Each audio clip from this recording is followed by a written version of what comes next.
So another 2 marks question. So it is the most important xenon oxygen tetrafluoride and xenon trioxide for preparation.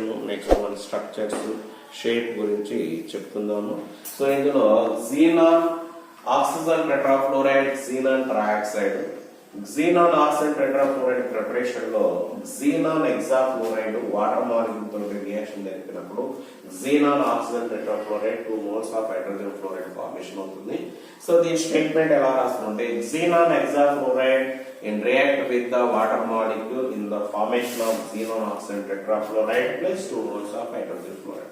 So what is the structure of the xenon oxygen tetrafluoride అంటే so xenon valence electron 8 కాబట్టి 4 fluorides తోటి 4 single bond formation చేస్తుంది, oxygen తో double bond formation చేస్తుంది, ఒక lone పేర్ ఉంటుంది.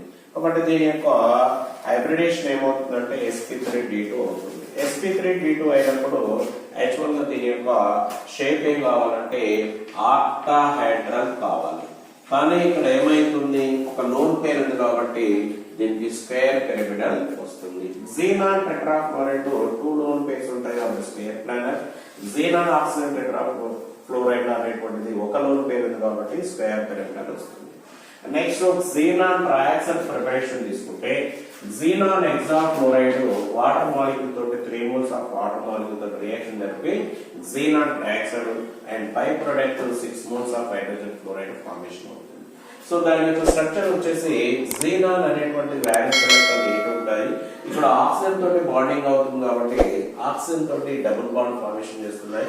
So ఇక్కడ 6 electrons bonding ఉంటాయి, 2 ఎలక్ట్రాన్స్ లోన్ పేర్స్ ఉంటాయి.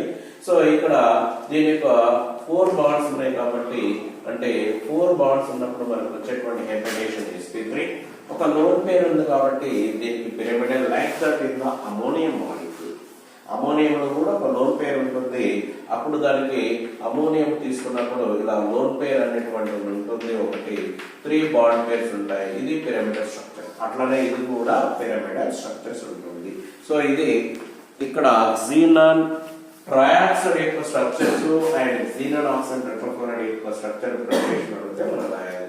సో ఇది 2 మార్క్స్ వచ్చింది అనుకోండి, స్టేట్మెంట్ కు 1 మార్క్, ఓకేనా, 1 మార్క్ షేప్ రాసుకోవచ్చు లేదా స్ట్రక్చర్. ఒక్కోసారి ఈ సందర్భంలో స్టూడెంట్స్ చేసేటువంటి మిస్టేక్ ఏంటంటే ఈ స్ట్రక్చర్ వేస్తారు కానీ హైబ్రిడేషన్ రాయడం, హైబ్రిడేషన్ రాస్తారు కానీ స్ట్రక్చర్. సో హైబ్రిడేషన్ ఇలా చేసిన దీని యొక్క హైబ్రిడేషన్ sp3 అవుతుంది, sp3 hybridisation structure. So structure అనేది మెన్షన్ చేసినప్పుడు కంపల్సరీ స్ట్రక్చర్ రాయాలి. సో దీని యొక్క షేప్ ఏమవుతుందంటే పిరమిడల్. సో ఇది 2 మార్క్స్ క్వశ్చన్ చూస్తే ఎనీ వన్ ఒకటి వస్తుంది. 2 మార్క్స్ 4 మార్క్స్ వచ్చింది అనుకోండి, xenon trioxide, xenon oxygen tetrafluoride అడగడం జరుగుతుంది. It is the most important. So ఈ విధంగా ఇంటర్నెట్ గా చేసినట్లయితే మీకు దీనికి ఎన్ని మార్కులు కేటాయించబడతాయి, అన్ని మార్కులు వస్తాయి. ఓకే.